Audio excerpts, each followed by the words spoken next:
Hey everyone, welcome back to the channel. And for those of you who are new, my name is Joshua. And I've realized that I haven't given a true marathon update in over 8 months. The last time I spoke about running my first marathon training, the run streak, and where I was at, I was gonna run the New York City Marathon, and like I said, that was 8 months ago. I had not even hit 1 year of my run streak at that point. And a lot's changed since then. I've mentioned my marathon here and there, but I haven't really given any focus to marathon training and my marathon that is coming up. So for those of you who may have missed it, I opted out of running the New York City Marathon for 2021 because of COVID and the uncertainty around it. I know the New York City Marathon is still happening for 2021, but like I said, there was just so much uncertainty around registration and getting verified to actually run. I mean, it's pretty hard to get into the New York City Marathon under normal circumstances. So I chose to run a marathon in my own backyard on the 17th of October in the Detroit Free Press Marathon. Now, like I stated earlier, this will still be my first race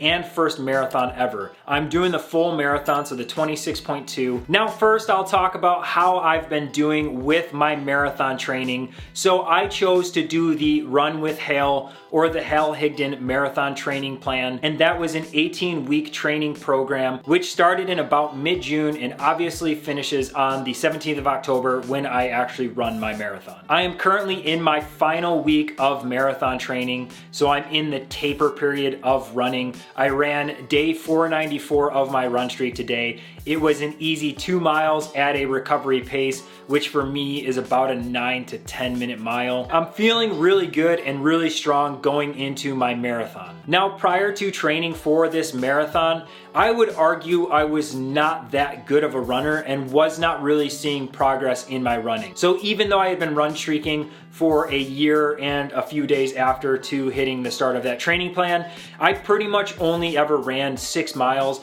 I would run the occasional 8, 10, and I did do 13 miles once in that first year of running every single day, but I pretty much stuck to 4 to 6 miles. 6 miles was pretty hard. 8 and 10, I was really struggling. I did hit one 200-mile month in April, and I was dying at the end of that month. I hit like 200.02 miles, so I barely broke 200, and I was really struggling. Now with the marathon training pretty much complete, I had 2 months where I blew past 200 miles and a third month where I basically, I think it was like 1 or 2 miles off of hitting 200. So I had a month where I hit 225 miles and then another month where I hit 227 miles, and those months were back to back. And the craziest part about the training plan and those high mileage months was at the end of the month, I felt nowhere near like I did back in April when I did that 200-mile month and barely broke it. I hit 227 and then 225 the month after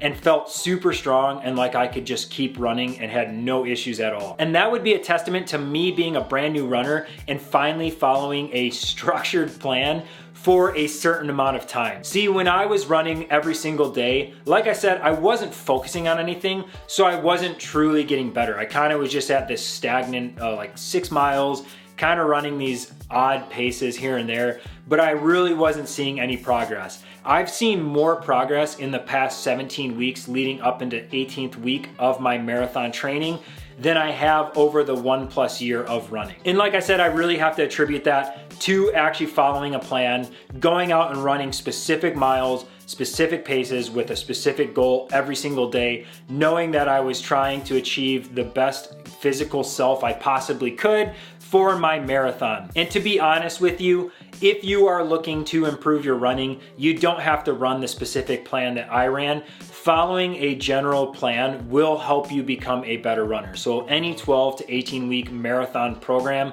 or any distance race, so 5K all the way up to ultra, if you are following a plan, you will notice huge progress in your running, especially as a newer runner like I was, where you may have never really followed a structured plan. Adding that structure to your running routine will really help you progress as a runner. So the next update to my marathon, and probably the most important if you're a running gear addict like I am, is the running shoe I've chosen for my marathon. So I'm going to be running with the Saucony Endorphin Pro 2. Every run I've done so far in this shoe for tempos, I've absolutely loved. This shoe makes me feel like I'm flying. Kind of just the way the whole stack height and midsole works this shoe literally just makes you feel like you're just like rolling forward, and it's just springing you off each step. So I'm really excited to run in this shoe and see how it works for my marathon. And last but not least, if you are looking to get more regular updates than these weekly, bi-weekly YouTube videos,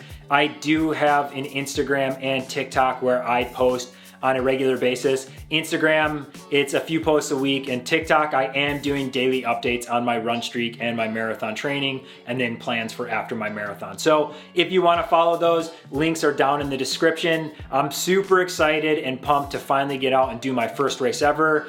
My biggest goal is obviously just finishing.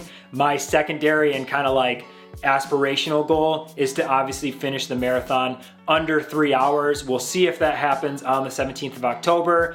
Thank you so much for watching this video. If you did like this video, don't forget to hit that like button. And as always, subscribe and hit that notification bell so you guys can get updates on when I'm uploading my next video. Thanks for watching.